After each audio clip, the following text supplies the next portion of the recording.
Welcome to LBS Enterprise for Schools 2018. Thank you. This is a day where we open our doors and welcome onto the campus secondary school students to share our knowledge of enterprise and entrepreneurship. Our first keynote speaker is Nikki Gupta. Nikki is a co-founder of a startup called MarkIt. MarkIt is a tutorial web-based app that helps A-level students with their maths. So that could be relevant for a few of you in a couple of years for sure.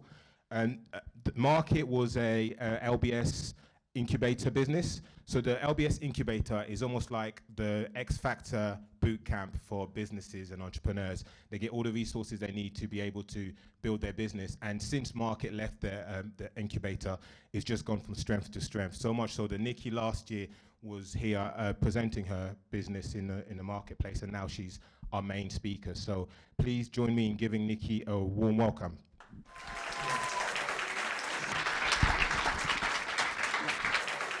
My name's Nikki, and as mentioned, I'm the co-founder of MarkIt, and I wanted to share with you today some of the decisions that led to me starting a business, and hopefully there'll be something there that you find relatable, because I'm going to take you way back to when I was at school and how, you know, it happened, because to be honest, it still surprises me. It was never part of the plan.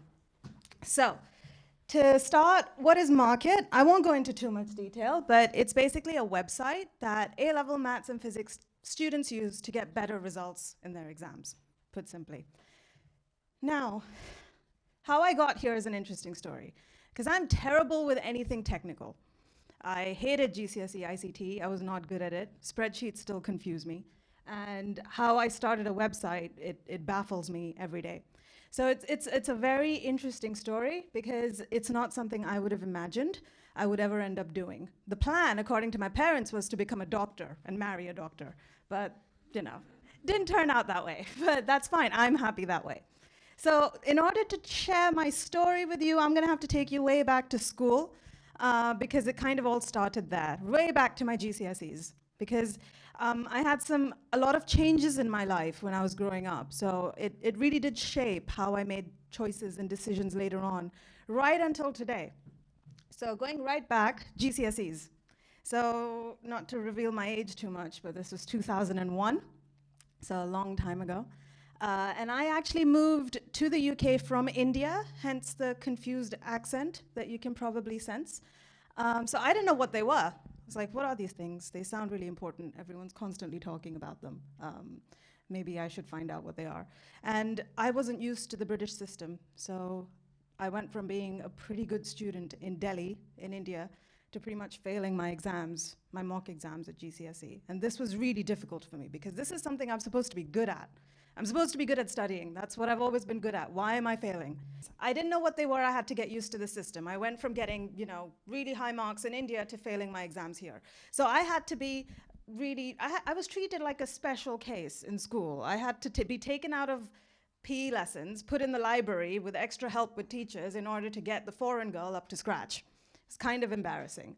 But it was a really interesting struggle for me, because that struggle meant something. I had earned my GCSEs. I had to bridge a bigger gap than my friends. So that struggle of learning how to adapt to a new system of exams coming from a foreign country meant that I loved my grades when I got them. They felt like an achievement, and I did really well at the end. And that's relevant because that's when education became important to me. It became something I felt very strongly about, because it was a struggle when I was that young. So, the problem with finishing your GCSEs is that you then have to choose A-levels. And this was a problem, because it asks a bigger, scarier question. It leads to you wondering what you're gonna do with your life, because that's how you choose your A-levels. If you're gonna be a doctor, you choose certain A-levels. If you're gonna be an engineer, you choose physics.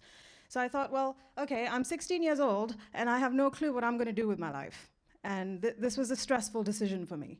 Like, how do I make it? And I was terrified of making the wrong decision and being miserable when I'm 45 years old, and thinking, I wish I'd just chosen different A-levels. But that's how it felt when I was at school. So I thought, okay, well, in order to choose A-levels, I'm gonna have to make this decision. But I decided I wasn't going to decide for now. Now, this sounds really controversial, and it sounds something that you may not think of yourself, but I thought, I'm not gonna decide a profession, I'm not going to decide if I'm going to be a doctor or engineer, because nothing was obvious to me. Instead, I'm going to decide, what do I want to study for 2 years? What subjects do I like? And what subjects am I going to do well at? And you know what? If it's stuff I like, and if it's stuff I'm going to do well at, on all accounts, it's the right decision. Anything else can't be right. So I thought, okay, what do I like? Turns out I liked biology, chemistry, physics, maths, and German. So I chose those subjects. And the good thing was it kept my options open as well. So it kept my mom happy because medicine was an option. And it kept me happy because other stuff was also an option. So that's what I mean by deciding not to decide. It doesn't mean don't do anything. It doesn't mean don't be lazy. It means separate the big, scary decision of what you want to do with your life from A-levels. All right? So that was another big choice that I made at that stage. But then the problem with the A-levels is they finish. And then people start asking you, well, what are you going to do at uni? And it seemed like everyone had made up their minds. I was in awe of how all my 17-year-old friends knew exactly what they wanted to do in their lives. And I thought, well, how do you know? Like, how did you make that decision? I have no clue. So again, I thought, you know what, I'm not going to decide until the very end of my A-levels. And this was tricky because everyone was obviously had already applied for university, so I was going to be delayed in the process. Now, it's a bit of a corny story, but it was the last week of school, and you guys will have this as well. Everyone's very sad, and like, you know, it's a bit of a moment when you're gonna, you know, fly the nest and go to university. It was the last week of school, and we were having our last biology lesson. I was like, okay, great. Last chemistry lesson, fine.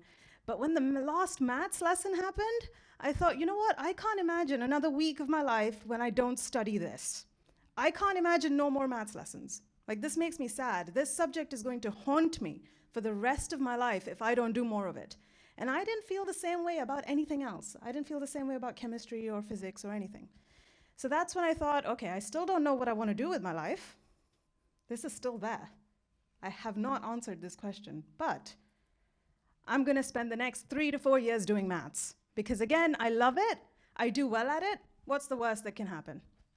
And then I'll make a decision after that. So that's how I made that choice, okay? But the problem with making a decision so late in the process is that there is a cost. Everyone else had already gone to uni, and I didn't want the leftover places at the unis that I didn't want to go to. I wanted to go to the best place for maths. So in order to do that, I had to take a gap year. I had to take a year after school to apply to UCAS, through UCAS a little bit later so that I could hit UCL, Imperial, Oxford, Cambridge, and those universities. And then I was like, okay, well, what am I going to do with a year? And I was not cool or confident enough to go and volunteer in a foreign country. That was not my thing. I was always in the books. That was me in school. So I wasn't going to do something remarkable and huge or go traveling or backpacking across Asia. That still terrifies me. I still haven't done it. That's not my personality. So then I thought, okay, what is everyone else doing? People my age were getting jobs at the Waitrose, where I live, in Northwood. I thought, okay, maybe I should get a job at Waitrose. But then I thought, what am I going to learn from that? And I'm going to have to talk to humans all the time. Like, I really don't want to work at Waitrose and interact with people all the time because I was shy and awkward and uncomfortable with it. So this is when my mom, who knows me very, very well, suggested, why don't you start helping kids in the neighborhood with their maths and start tutoring. You like maths and you like helping people, so just put an ad up somewhere as a tutor. And this was back in 2006, so the internet wasn't really a thing. Facebook didn't exist, so it was a long time ago. So I thought, okay, well, this sounds perfect, because it's one person that I have to talk to for an hour a week, and I have to teach them maths, which I love. This seems ideal, and I'll earn some pocket money. And it will be a hobby and a job at the same time. So I put an ad up at a newsagent's. I don't know if people still use newsagents. Is that a thing? No? Okay. Well, it's a shop. A newsagent is a shop. They sell all sorts. But I put an ad for £1.50 at the newsagent's in the window saying, tutor will charge £7.50 an hour to come to your house and teach your 12-year-old, because I was 17, I wasn't going to teach a 17-year-old, I was going to teach a 12-year-old. And the 50p was for the bus, and the £7 was for me. And that's what I did when I was 17, and I loved it. I was terrified because all of a sudden when someone pays you to do something, you need to do it well. There's a difference between someone paying you and you doing it for free. So I had to train myself. I took my own CGP revision guides over to the neighbor's house and, 10-minute bus ride over to the town over, and I started teaching kids with their addition, subtraction, fractions kind of thing. And that's what I did in my gap year. And I really, really loved it because it was exactly my comfort zone, and at the same time, it was maths. So it was fun. So fast forward 4 years, I went to UCL, I studied maths, and then I did a more mathsy master's in actuarial science at Cass Business School. So 4 years of maths. And during these 4 years, I also kept tutoring because I got addicted to it. It was so much fun. I got so much satisfaction from it. I used to travel home to Zone 6 in London, from central London, just to make a 1-hour lesson because that student needed my help. But I wasn't teaching 12-year-olds anymore. I was teaching A-level students because I had a degree. I was teaching A-level students how to get better grades in their exams. So I got self-promoted through my own experience. And I wasn't charging £7.50 an hour. I was charging £60 an hour because I got better and I got more confident. I became a professional. It's something that started out as a hobby and became something that I enjoyed a lot.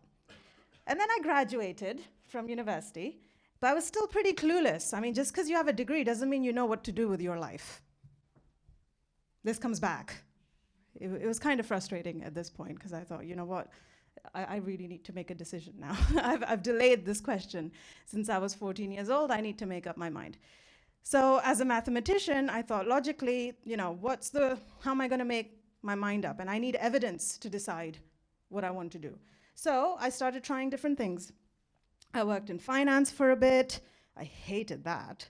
I worked for a tutoring agency. I thought I could help them, given my experience. That was odd. The guy didn't really agree with a lot of things I had to say, and then we just parted ways. So I tried a bunch of different things, and obviously, while trying different things, I needed to earn some money, so I was still tutoring. So I started to think, I'm earning more money tutoring than I would in any other thing that I started right now. And I'm really, really enjoying it. Why don't I just carry on doing it? Why doesn't this become my life? But it's remarkable how that didn't occur to me sooner. It is so shocking that so many things in your life happen, but you can be so blind to the thing that you love and you really enjoy. So it took me 6 years to recognize that that was something I could make something out of as a profession. I was so blind to it. But then I had a new problem. As soon as I decided that tutoring was what I was going to do, I had a new problem. There were so many students in my area that needed help with their A-level maths, but it was just me. I'd bought a car, no more bus, me, my car, and 5 hours every evening, and I was working all day Saturday and all day Sunday. So I didn't physically have the time to help all the students that were coming to me. I had a limit. It was just me.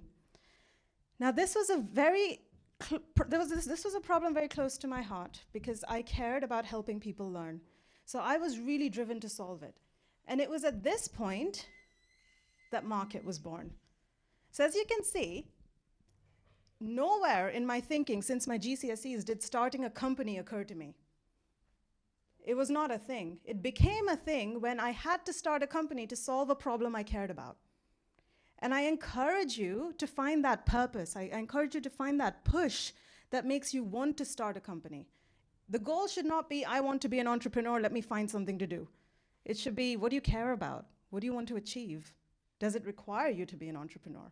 Because it's a tough life, and you're gonna hit obstacles along the way, so be sure that it's something you care about. Now, the story of how MarkIt was born, this random guy, he's not random, he's my co-founder. His name's Charles, he's an LBS alum. And we were chatting in my living room, he's my best friend since university, and he said, okay, well, you have a problem, you're one person, you've got lots of students, why don't you use this website and that website and Skype to tutor, why don't you use all these technologies around? And I had very good reasons not to use them because they were all for GCSE and below. There was nothing out there for A-level math students that was worthy of the difficulty of that exam, that was as good as having a person next to them.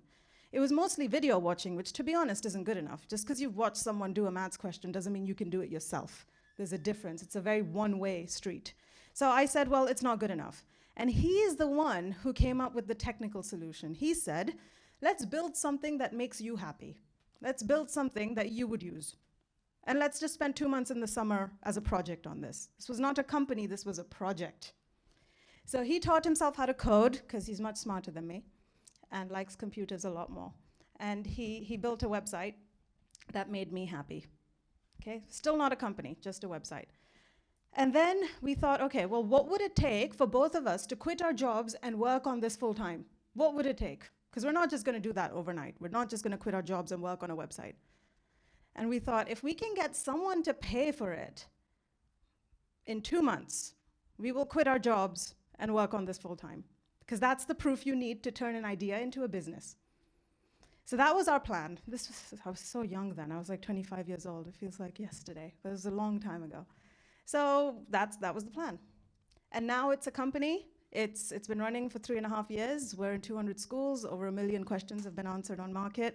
So we're very, very proud of what we've achieved. But we get asked this a lot, was it easy? And it was really not. It was really, really difficult. Firstly, working with your best friend is a pain. You like the guy, but then you want to punch him in the face. It's really, really frustrating. Okay, so that was difficult. And then just starting a business is difficult. I was a tutor. I didn't have any formal business experience. I'd never even worked in a big company. I just cared about people learning. So it's been really, really hard. But just because it was difficult doesn't mean it wasn't fun. It was really, really fun and still is really, really fun. And you have to separate the two. Difficult doesn't mean not fun. And it was fun because the purpose behind this website mattered to me. We weren't doing it for the money, and we weren't doing it just because we were ambitious people. We were doing it because both of us cared about helping people learn. There was a strong sense of purpose that was driving us. So the difficult moments, the arguments, the weeks of things not working, websites breaking, teachers screaming at us, it was worth it in the end. So I wanted to share with you some pictures that tell our story a little bit. So this is our very first customer. That's me, 4 years ago. Please say I look the same. That's in Westminster Kingsway College. It's not far from here. They were our first customer. And they were the ones that purchased and allowed us to quit our jobs and go at this full time. And they bought our website for £100, which felt like a huge amount of money for us. I mean, I'm sure it cost us a lot more to build it, but we thought, wow, this is money people gave us to buy something we built. And that's when a prototype became a business. In order to get them to buy, we were in that school 4 days a week for 2 months, almost stalking the head of maths. We were in his classrooms with his teachers, talking to students, like testing the app. We said, what would it take? The question is not, will you buy it in the early stage? The question is, what would it take for you to buy it? That's what you want to ask, because then they'll give you the feedback to make it into something they'll buy. So that was our first customer. That took a long time. And then this is a different school. This is actually Viners, not far from Hatch End High, I believe. They helped us with a lot of testing. Now, you'll come up with business ideas today. You'll come up with apps. If you're going to pick this up as an actual idea you're going to work on later in life, you're not going to have a ready-made product even in a year. You're going to have to spend a lot of time with the people who are going to use it to get their feedback, and expect that. Our website is still not ready. It's never going to be. There's no such thing. You constantly have to be sitting next to your users, not asking them, do you like it? That's a useless question. Asking them, what would you change? How can we make it better? What do you hate? Those are the things you want to ask. So this is just a glimpse of our testing process that we underwent.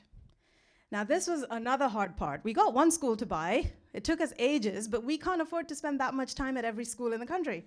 So we had to go to a conference to get other people to buy. This is our very first conference. We were so excited. We had brownies and T-shirts and everything. Very first conference. It's called the National Maths Teacher Conference. And this is where we learned a valuable lesson, that selling to people is heartbreaking.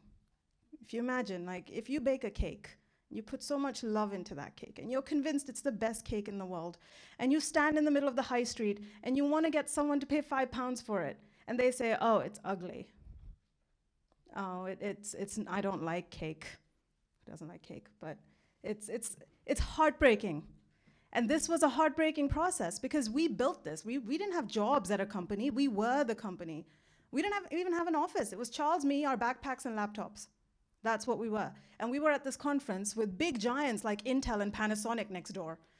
And we were trying to sell this app that we'd only spent a year working on. So it's going to be heartbreaking to get people to buy your app. But when someone says they don't like it, they're not going to buy it, ask them, what would it take? What would it take to convince you to buy it? What do we need to do? Give us a list of things to do. Give us homework. We'll fix it. And we'll make it something you want to buy. And that's how we learned how to sell. We learned how to sell a very premature, young product by asking people, what would it take for them to buy it? And that's how we cracked that code. So was it all worth it? So for me, thinking back to me in my, I didn't have a car then, a bus. Me, my bus, and walking around to students' houses, there's no way that I would be able to reach the number of students that I was able to help with MarkIt. It sounds like a small number, but we were able to help 6,000 students. Now that's, considering there are only 90,000 students that do the Maths A-level, that's a big percentage for us. Would I have been able to drive around to their houses and help them? Absolutely not. And because I measure worth by that criteria, for me it was worth it. So my co-founder might measure it in a different way, but for me what matters is helping students learn. So for me, absolutely, it's been worth it, because I just would not have been able to have that impact. Now, coming back to this scary question, I just happen to have the ability to answer it now. I didn't expect the answer to come to me, but what do I want to do with my life? I want to help students use technology to learn. It's quite simple. And every decision I now make from now until I retire is going to be fueled by that purpose. That's what I want to do. And it's okay that I didn't know that. How am I supposed to know that when I'm 16?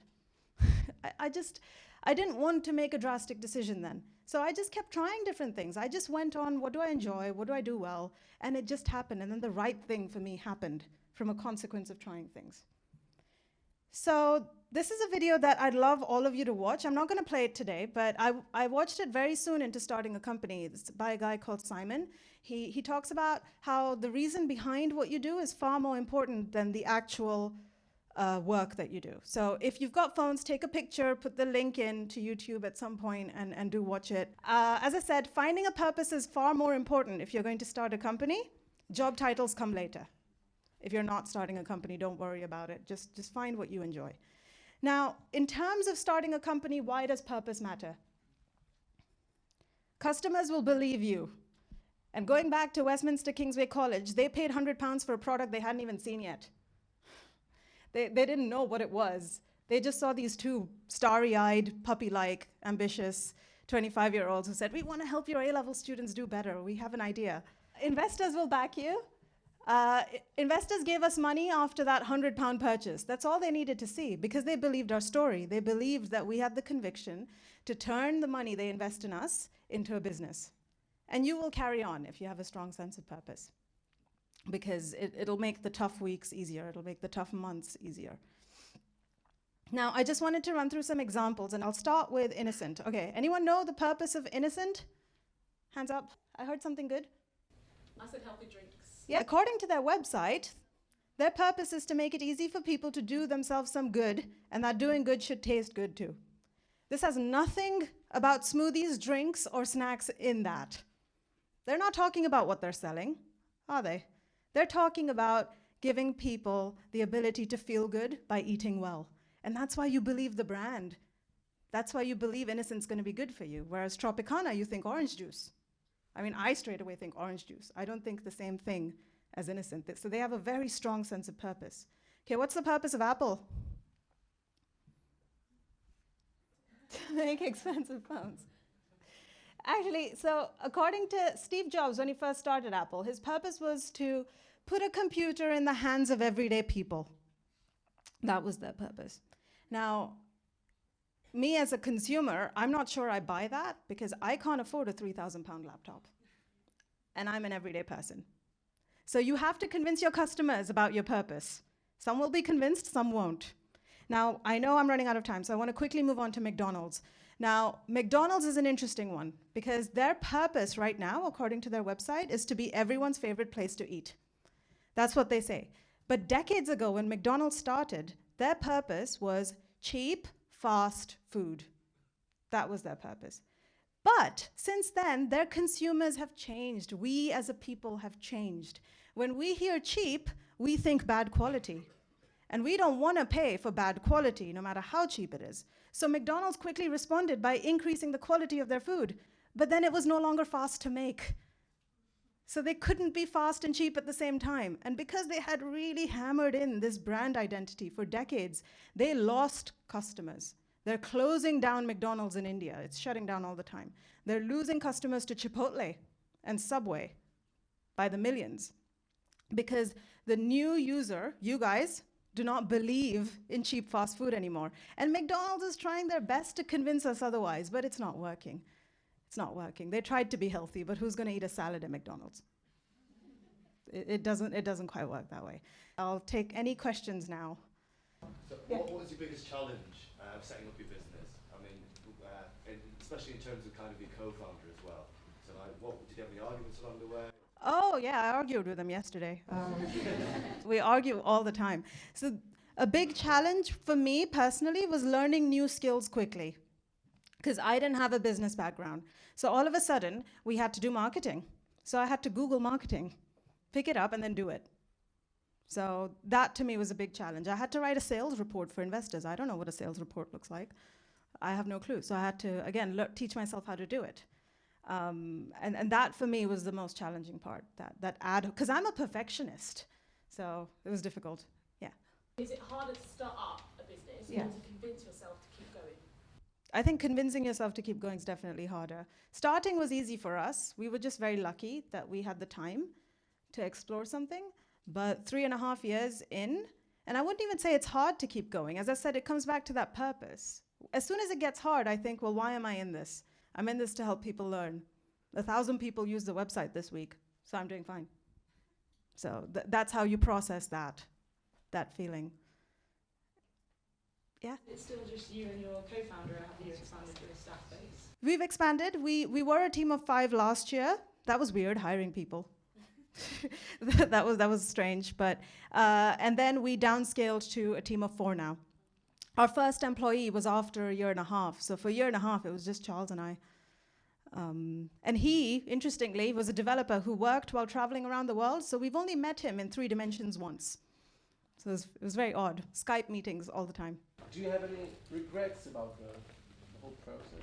Well, my regrets are more business-like, in that I think we should have hired a developer sooner. We tried to do too much on our own, too soon, which meant we were a bit slow. But otherwise, regrets, no, not at all. Was there a question there?